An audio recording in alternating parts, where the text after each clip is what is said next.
हुजूर बाबा जी बुल्ले शाह रहमतुल्लाह अलैह फरमाते ने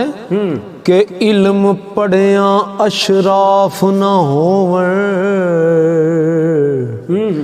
जेड़े होवन असल कमीने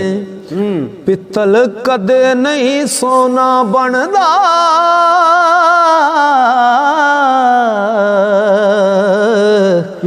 पावे जड़िए लाल नगीन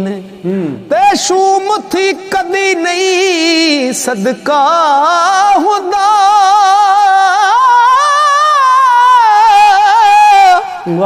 पावे होमण लख खजीने बुला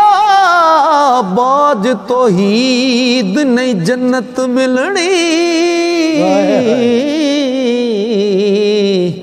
ओ पावे मरिए विच